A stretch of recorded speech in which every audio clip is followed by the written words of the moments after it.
أعوذ بالله من الشيطان الرجيم. بسم الله الرحمن الرحيم. وإذا سمعوا ما أنزل إلى الرسول ترى أعينهم تفيض من الدمع مما عرفوا من الحق يقولون ربنا آمنا فاكتبنا مع الشاهدين. وما لنا لا نؤمن بالله وما جاءنا من الحق ونطمع أن يدخلنا ربنا مع القوم الصالحين فأثابهم الله بما قالوا جنات تجري من تحتها الأنهار خالدين فيها وذلك جزاء المحسنين. والذين كفروا وكذبوا بآياتنا أولئك أصحاب الجحيم. يا أيها الذين آمنوا لا تحرموا طيبات ما أحل الله لكم ولا تعتدوا إن الله لا يحب المعتدين. وكلوا مما رزقكم الله حلالا طيبا واتقوا الله الذي أنتم به مؤمنون. لا يؤاخذكم الله باللغو في أيمانكم ولكن يؤاخذكم بما عقدتم الأيمان فكفارته إطعام 10 مساكين من أوسط ما تطعمون أهليكم أو كسوتهم أو تحرير رقبة فمن لم يجد فصيام 3 أيام ذلك كفارة أيمانكم إذا حلفتم واحفظوا أيمانكم كذلك يبين الله لكم آياته لعلكم تشكرون. يا أيها الذين آمنوا إنما الخمر والميسر والأنصاب والأزلام رجس من عمل الشيطان فاجتنبوه لعلكم تفلحون. إنما يريد الشيطان أن يوقع بينكم العداوة والبغضاء في الخمر والميسر ويصدكم عن ذكر الله وعن الصلاة فهل أنتم منتهون. وأطيعوا الله وأطيعوا الرسول واحذروا فإن توليتم فاعلموا أنما على رسولنا البلاغ المبين. ليس على الذين آمنوا وعملوا الصالحات جناح فيما طعموا إذا ما اتقوا وآمنوا وعملوا الصالحات ثم اتقوا وآمنوا ثم اتقوا وأحسنوا والله يحب المحسنين. يا أيها الذين آمنوا ليبلونكم الله بشيء من الصيد تناله أيديكم ورماحكم ليعلم الله من يخافه بالغيب فمن اعتدى بعد ذلك فله عذاب أليم. يا أيها الذين آمنوا لا تقتلوا الصيد وأنتم حرم ومن قتله منكم متعمدا فجزاء مثل ما قتل من النعم يحكم به ذوى عدل منكم هديا بالغ الكعبة أو كفارة طعام مساكين أو عدل ذلك صياما ليذوق وبال أمره عفى الله عما سلف ومن عاد فينتقم الله منه والله عزيز ذو انتقام. أحل لكم صيد البحر وطعامه متاعا لكم وللسيارة وحرم عليكم صيد البر ما دمتم حرما واتقوا الله الذي إليه تحشرون. جعل الله الكعبة البيت الحرام قياما للناس والشهر الحرام والهدي والقلائد ذلك لتعلموا أن الله يعلم ما في السماوات وما في الأرض وأن الله بكل شيء عليم. اعلموا أن الله شديد العقاب وأن الله غفور رحيم. ما على الرسول إلا البلاغ والله يعلم ما تبدون وما تكتمون. قل لا يستوي الخبيث والطيب لو أعجبك كثرة الخبيث فاتقوا الله يا أولي الألباب لعلكم تفلحون. يا أيها الذين آمنوا لا تسألوا عن أشياء إن تبد لكم تسؤكم وإن تسألوا عنها حين ينزل القرآن تبد لكم عفى الله عنها والله غفور حليم. قد سألها قوم من قبلكم ثم أصبحوا بها كافرين. ما جعل الله من بحيرة ولا سائبة ولا وصيلة ولا حام ولكن الذين كفروا يفترون على الله الكذب وأكثرهم لا يعقلون. وإذا قيل لهم تعالوا إلى ما أنزل الله وإلى الرسول قالوا حسبنا ما وجدنا عليه آباءنا أولو كان آباؤهم لا يعلمون شيئا ولا يهتدون. يا أيها الذين آمنوا عليكم أنفسكم لا يضركم من ضل إذا اهتديتم إلى الله مرجعكم جميعا فينبئكم بما كنتم تعملون. يا أيها الذين آمنوا شهادة بينكم إذا حضر أحدكم الموت حين الوصية 2 ذوى عدل منكم أو آخران من غيركم إن أنتم ضربتم في الأرض فأصابتكم مصيبة الموت تحبسونهما من بعد الصلاة فيقسمان بالله إن ارتبتم لا نشتري به ثمنا ولو كان ذا قربى ولا نكتم شهادة الله إنا إذا لمن الآثمين. فإن عثر على أنهما استحقا إثما فآخران يقومان مقامهما من الذين استحق عليهم الأوليان فيقسمان بالله لشهادتنا أحق من شهادتهما وما اعتدينا إنا إذا لمن الظالمين.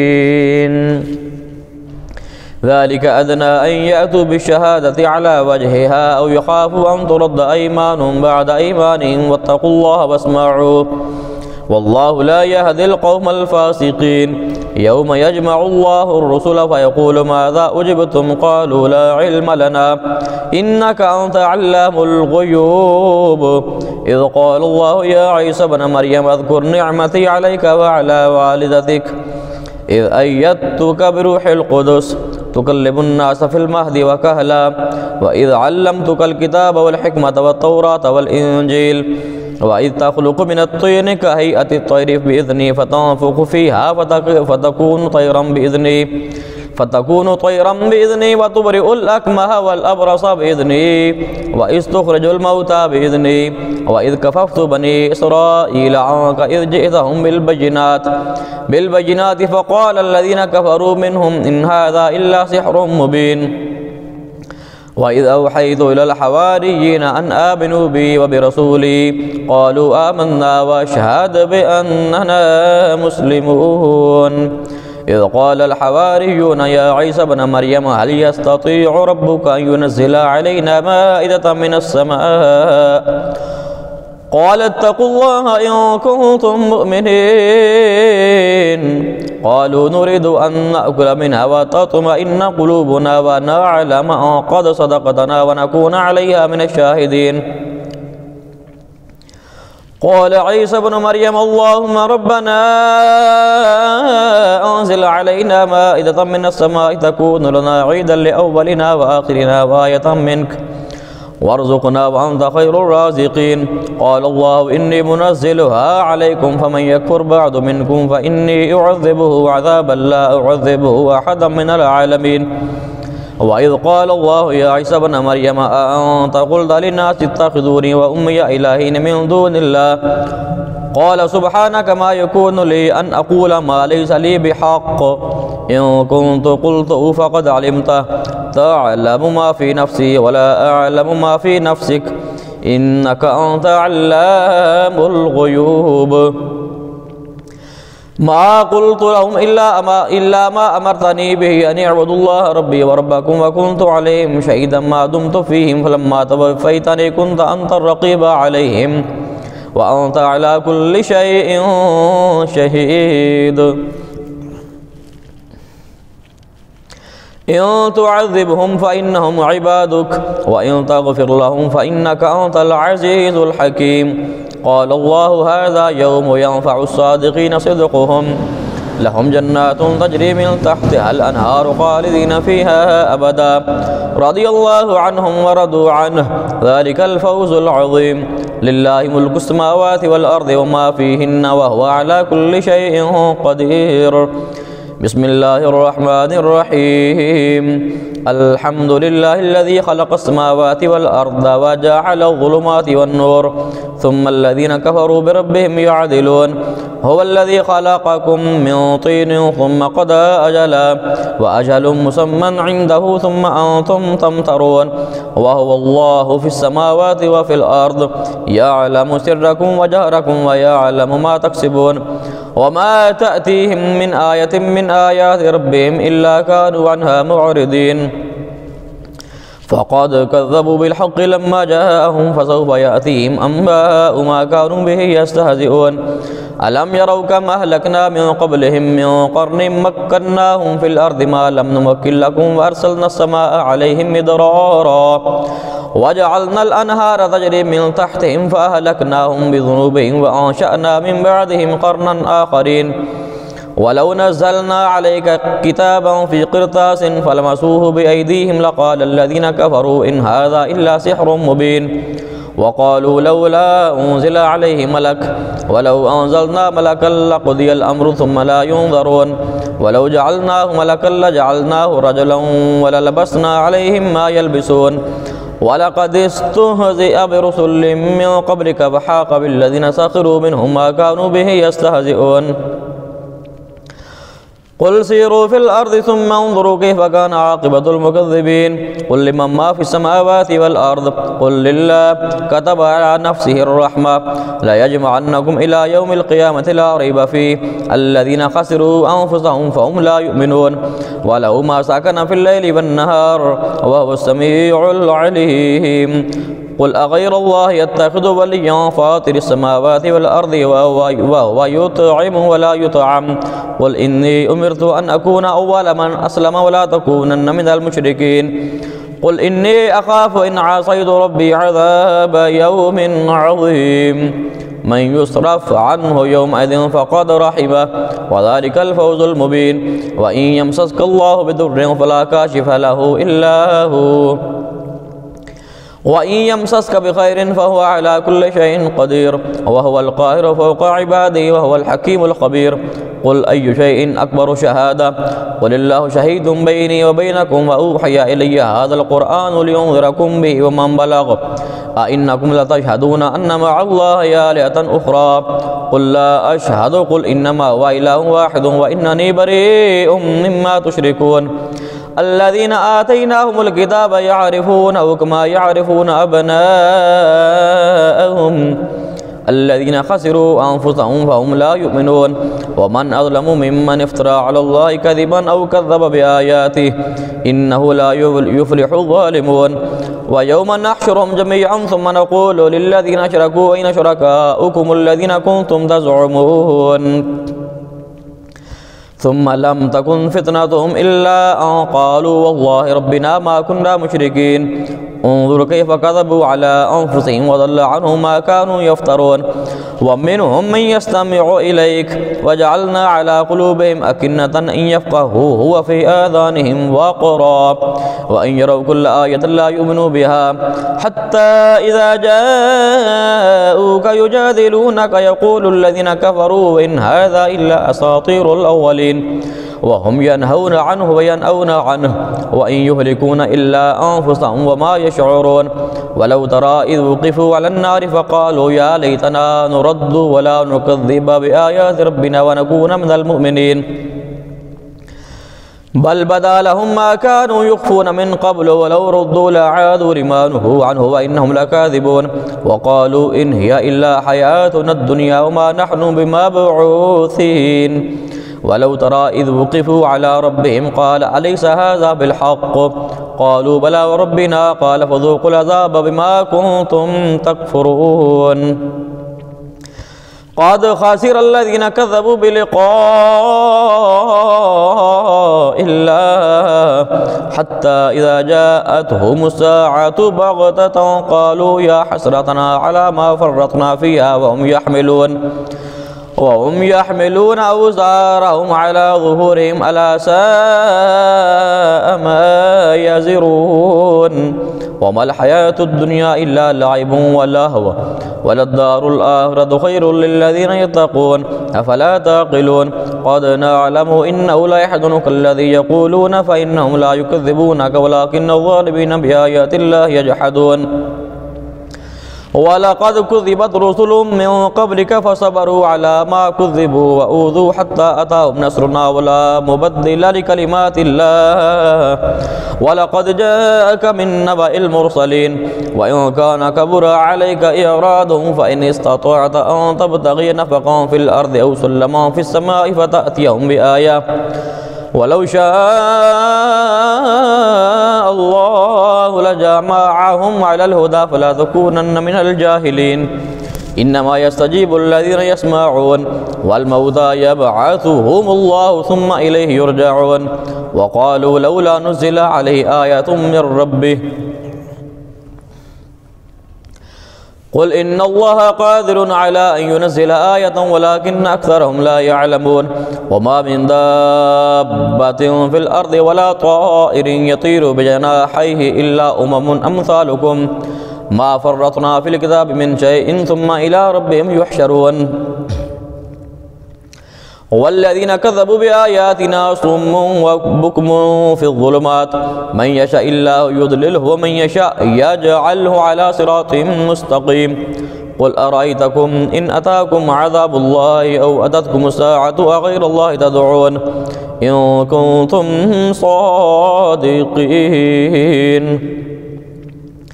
بل إياه تدعون فيكشف ما تدعون إليه إن شاءت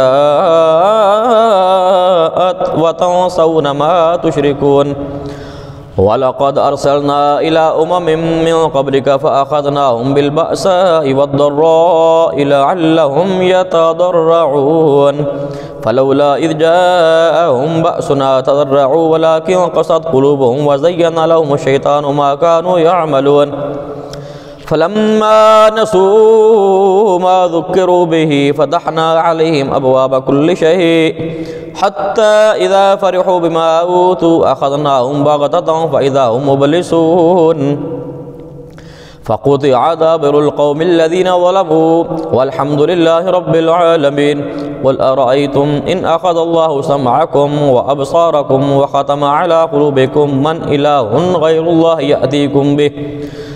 انظر كيف نصرف الآيات ثم هم يصدفون قل أرأيتكم إن أتاكم عذاب الله بغتة أو جهرة فهل يهلك إلا القوم الظالمون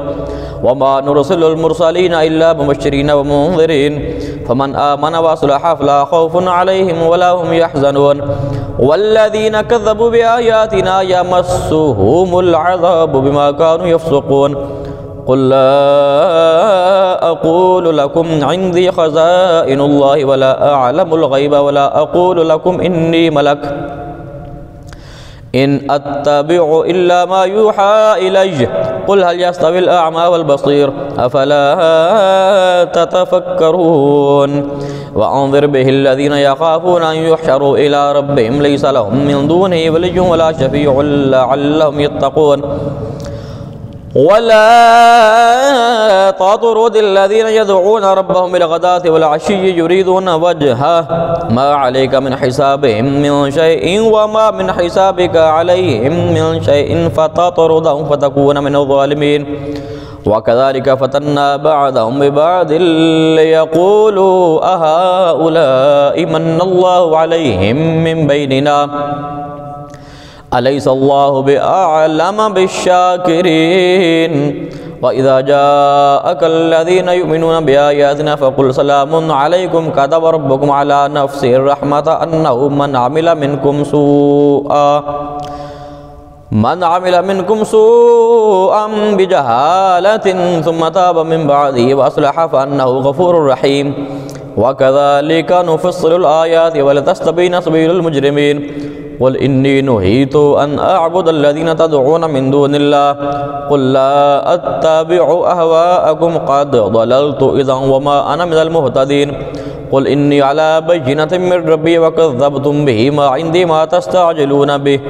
إن الحكم إلا لله يقص الحق وهو خير الفاصلين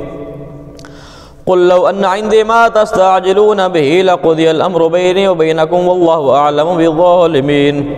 وعنده مفاتح الغيب لا يعلمها إلا هو ويعلم ما في البر والبحر وما تسقط من ورقة إلا يعلمها ولا حبة في ظلمات الأرض ولا رطب ولا يابس إلا في كتاب مبين وهو الذي يتوفاكم بالليل ويعلم ما جرحتم بالنهار ثم يبعثكم فيه ليقضى أجل مسمى ثم إليه مرجعكم ثم ينبئكم بما كنتم تعملون وهو القاهر فوق عباده ويرسل عليكم حافظة حتى إذا جاء أحدكم الموت توفته رسلنا وهم لا يفرطون ثم ردوا إلى الله مولاهم الحق ألا له الحكم وهو أسرع الحاسبين قل من ينجيكم من ظلمات البر والبحر تدعونه تضرعا وخفيا لئن أنجانا من هذه لنكونن من الشاكرين قل الله ينجيكم منها ومن كل كرب ثم أنتم تشركون قل هو القادر على أن يبعث عليكم عذابا من فوقكم أو من تحت أرجلكم أو يلبسكم شيعا ويذيق بعضكم بأس بعض انظر كيف نصرف الآيات لعلهم يفقهون وكذب به قومك وهو الحق قل لست عليكم بوكيل لكل نبأ مستقر وسوف تعلمون وإذا رأيت الذين يخوضون في آياتنا فأعرض عنهم حتى يخوضوا في حديث غيره وإما ينسينك الشيطان فلا تقعد بعد ذكرى مع القوم الظالمين وما على الذين يتقون من حسابهم من شيء ولكن ذكرى لعلهم يتقون وذر الذين اتخذوا دينهم لعبا ولهوا وغرتهم الحياة الدنيا وذكر به أن تبصر نفس بما كسبت ليس لها من دون الله ولي ولا شفيع وإن تعدل كل عدل لا يؤخذ منها أولئك الذين أبصروا بما كسبوا لهم شراب من حميم وعذاب أليم بما كانوا يكفرون قل أندعو من دون الله ما لا ينفعنا ولا يضرنا ونرد على أعقابنا بعد إذ هدانا الله كالذي استهوته شياطين في الأرض حيران له أصحاب يدعونه إلى الهدى ائتنا قل إن هدى الله هو الهدى وأمرنا لنسلم لرب العالمين وأن أقيموا الصلاة واتقوه وهو الذي إليه تحشرون وهو الذي خلق السماوات والأرض بالحق ويوم يقول كن فيكون قوله الحق وله الملك يوم ينفخ في الصور عالم الغيب والشهادة وهو الحكيم الخبير وإذ قال إبراهيم لأبيه آذر أتتخذ أصناما آلهة إني أراك وقومك في ضلال مبين وكذلك نري إبراهيم ملكوت السماوات والأرض ولا يكون من الموقنين فلما جن عليه الليل رأى كوكبا قال هذا ربي فلما أفل قال لا أحب الآفلين فلما رأى القمر بازغا قال هذا ربي فلما أفل قال لئن لم يهدني ربي لأكونن من القوم الضالين فلما رأى الشمس بازغة قال هذا ربي هذا أكبر فلما أفلت قال يا قوم إني بريء مما تشركون إني وجهت وجهي للذي فطر السماوات والأرض حنيفا وما أنا من المشركين وحاجه قومه قال أتحاجوني في الله وقد هدان ولا أخاف ما تشركون به إلا أن يشاء ربي شيئا وسع ربي كل شيء علما أفلا تتذكرون وكيف أخاف ما أشركتم ولا تخافون أنكم أشركتم بالله ما لم ينزل به عليكم سلطانا فأي الفريقين أحق بالأمن إن كنتم تعلمون الذين آمنوا ولم يلبسوا إيمانهم بظلم أولئك لهم الأمن وهم مهتدون وتلك حجتنا آتينا إبراهيم على قومه نرفع درجات من نشاء إن ربك حكيم عليم ووهبنا له إسحاق ويعقوب كلا هدينا ونوحا هدينا من قبل ومن ذريته داود وسليمان وأيوب ويوسف وموسى وهارون وكذلك نجزي المحسنين وزكريا ويحيى وعيسى وإلياس كل من الصالحين وإسماعيل واليسع ويونس ولوطا وكلا فضلنا على العالمين ومن آبائهم وذرياتهم وإخوانهم واجتبيناهم وهديناهم إلى صراط مستقيم ذلك هدى الله يهدي به من يشاء من عباده ولو أشركوا لحبط عنهم ما كانوا يعملون أولئك الذين آتيناهم الكتاب والحكم والنبوة فإن يكفر بها هؤلاء فقد وكلنا بها قوما ليسوا بها بكافرين أولئك الذين هدى الله فبهداه مقتده قل لا أسألكم عليه أجرا إن هو إلا ذكرى للعالمين وما قدر الله حق قدره إذ قالوا ما أنزل الله على بشر من شيء قل من أنزل الكتاب الذي جاء به موسى نورا وهدى للناس تجعلونه قراطيس تبدونها وتخفون كثيرا وعلمتم ما لم تعلموا أنتم ولا آباؤكم قل الله ثم ذرهم في خوضهم يلعبون وهذا كتاب أنزلناه مبارك مصدق الذي بين يديه ولتنذر أم القرى ومن حولها والذين يؤمنون بالآخرة يؤمنون به وهم على صلاتهم يحافظون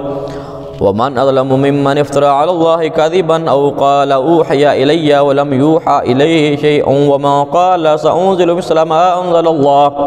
ولو ترى إذ الظالمون في غمرات الموت والملائكة باسطوا أيديهم أخرجوا أنفسكم اليوم تجزون عذاب الهون بما كنتم تقولون على الله غير الحق وكنتم عن آياته تستكبرون ولقد جئتمونا فرادا كما خلقناكم أول مرة وتركتم ما خولناكم وراء ظهوركم وما نرى معكم شفعاءكم الذين زعمتم أنهم فيكم شركاء لقد تقطع بينكم وضل عنكم ما كنتم تزعمون إن الله فالق الحب والنوى يخرج الحي من الميت ومخرج الميت من الحي ذلكم الله فأنا تؤفكون فالق الإصباح وجعل الليل سكنا والشمس والقمر حسبانا ذلك تقدير العزيز العليم وهو الذي جعل لكم النجوم لتهتدوا بها في ظلمات البر والبحر قد فصلنا الآيات لقوم يعلمون وهو الذي أنشأكم من نفس واحدة فمستقر ومستودع قد فصلنا الآيات لقوم يفقهون وهو الذي أنزل من السماء ماء فأخرجنا به نبات كل شيء فأخرجنا منه قادرا نخرج منه حبا متراكبا ومن النخل من طلعها قنوان دانية وجنات من أعناب والزيتون والرمان مشتبها وغير متشابه انظروا إلى ثمره إذا أثمر وينعه إن في ذلكم لآيات لقوم يؤمنون وجعلوا لله شركاء الجن وخلقهم وخرقوا له بنين وبنات بغير علم سبحانه وتعالى عما يصفون بديع السماوات والأرض أنى يكون له ولد ولم تكن له صاحبة وخلق كل شيء وهو بكل شيء عليم ذلكم الله ربكم لا إله إلا هو خالق كل شيء فاعبدوه وهو على كل شيء وكيل لا تدركه الأبصار وهو يدرك الأبصار وهو اللطيف الخبير قد جاءكم بصائر من ربكم فمن أبصر فلنفسه ومن عمي فعليها وما أنا عليكم بحفيظ وكذلك نصرف الآيات وليقولوا درست ولنبينه لقوم يعلمون اتبع ما أوحي إليك من ربك لا إله إلا هو وأعرض عن المشركين ولو شاء الله ما أشركوا وما جعلناك عليهم حفيظا وما أنت عليهم بوكيل ولا تسبوا الذين يدعون من دون الله فيسبوا الله عدوا بغير علم كذلك زينا لكل أمة عملهم ثم إلى ربهم مرجعهم فينبئهم بما كانوا يعملون وأقسموا بالله جهد أيمانهم لئن جاءتهم آية لا يؤمنن بها قل إنما الآيات عند الله وما يشعركم أنها إذا جاءت لا يؤمنون ونقلب أفئدتهم وأبصارهم كما لم يؤمنوا به أول مرة ونذرهم في طغيانهم يعمهون صدق الله العظيم.